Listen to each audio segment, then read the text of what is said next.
everyone and welcome. I'm Colette here today from Witch Ways, and once a quarter or so I like to make a video about simple practices that you can do throughout the season.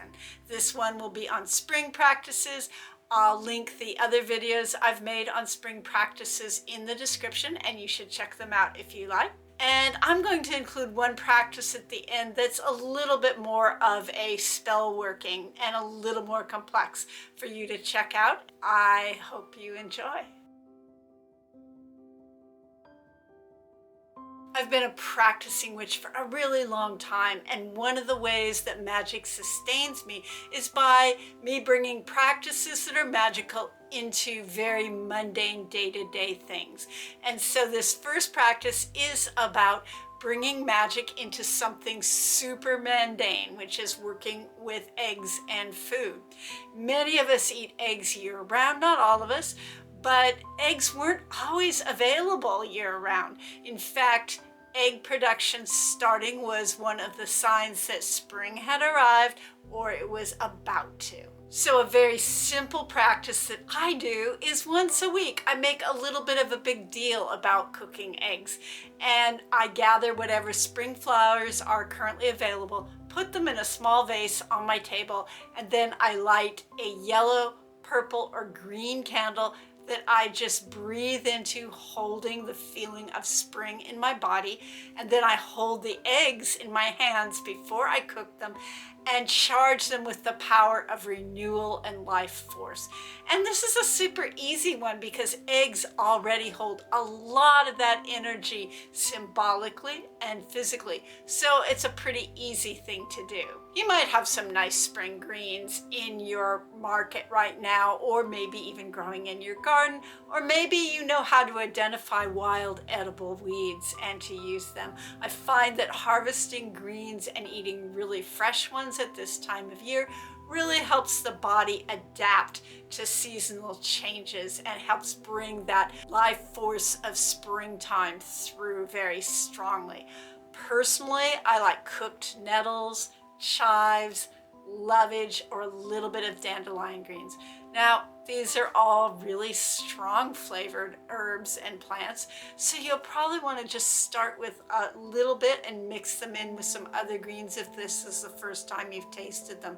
But I think that you can, as you're cooking them, just ask that the greens help you adapt to the season magically and physically. And it's a bit of a cliche, but I think dyeing eggs is a very simple practice that you can magically enhance by lighting a small birthday candle and charging both the dye or the eggs with an intention around springtime, whatever you choose. And it's a great one to do with kids or if you're in the closet.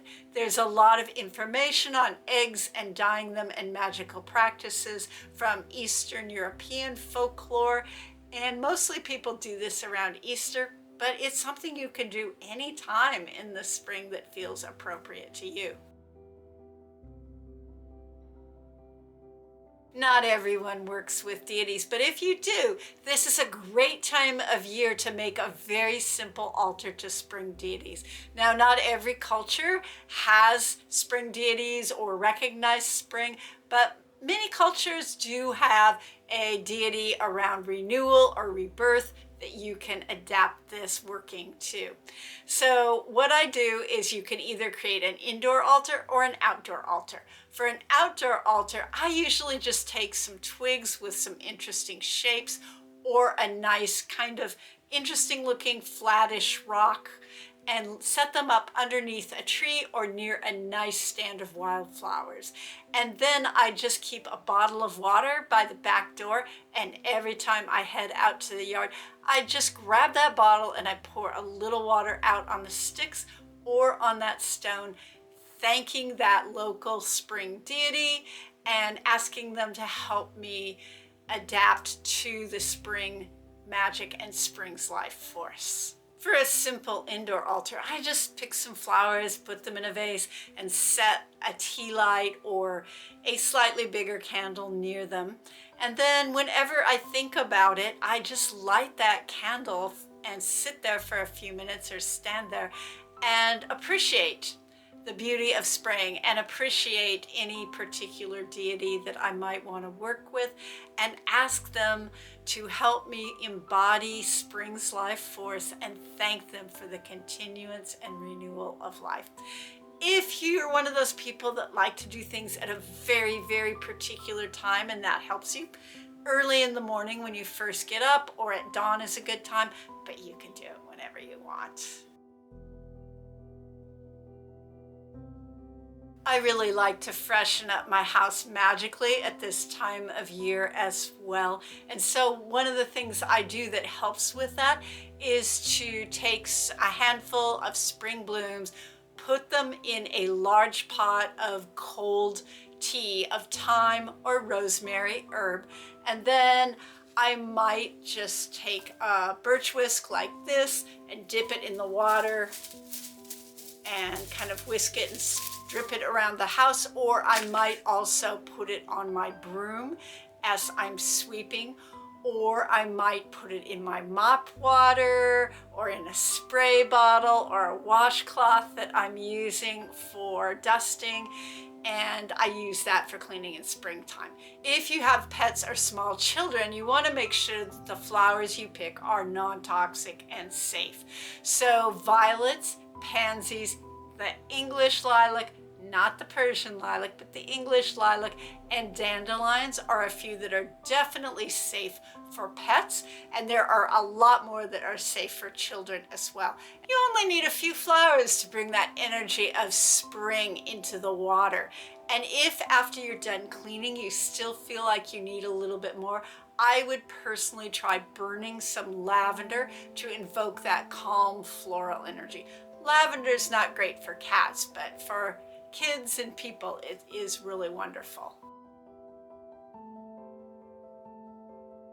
Another thing that I like to do in the spring is a simple renewal walk.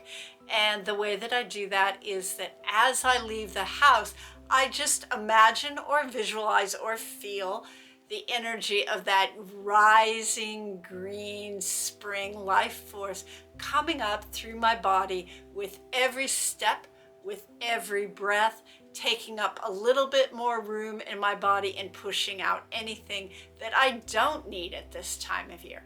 And then when I come back to the house, I just stamp my feet several times and say something like, I let go of anything I don't need in this moment. Or I might say, I let go of anything that stands in the way of the power of renewal and rebirth. And this next practice is more of an actual magical working and is a bit more complex, but you can leave some of the options out if you want to make it a little bit simpler.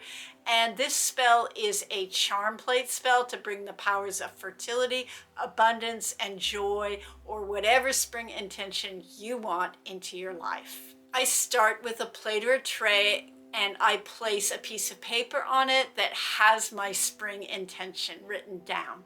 And if this is optional, but you can bring in the power of symbols to your intention by drawing the Germanic Berkana rune on the paper. It's also called Bjork in Anglo-Saxon magic, or you can add the Celtic Ogham symbol Bieth if you want. All these are associated with the tree birch. The birch is associated with renewal and rebirth. Then just place a small vase or some fresh flowers directly on your intention piece of paper, or maybe some dried spring flowers. They dry real easily if you've had them in a vase for a while. They usually just dry up, and then I'm like, I don't want to throw them away, I want to use them. So sometimes I'll put them in spells.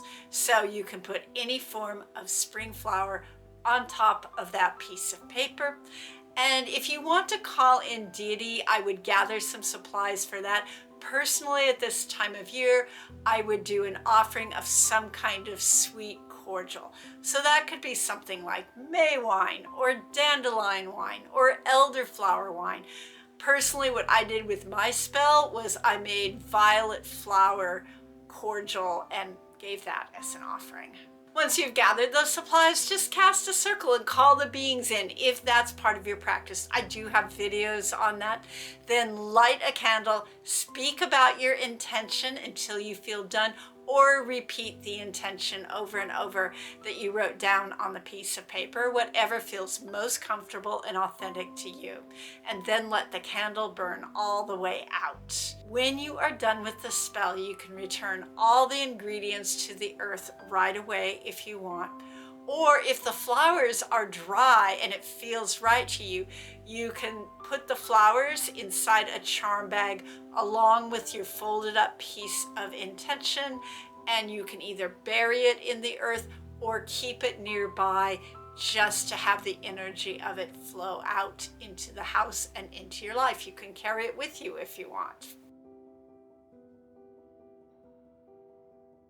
Let me know in the comments what kind of spring practices you work with. And I want to thank all the people who already shared some of their spring practices when I posted on my community tab on YouTube about spring equinox. So thank you, and thank you to everyone who always likes and subscribes. Gotta feed those algorithm gods. They're very hungry.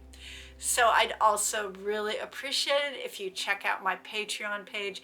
There's great content there starting for $5 a month, and we have monthly workshops in some of the upper tiers, and I think that you would enjoy it if you are able to check it out. But if not, no worries.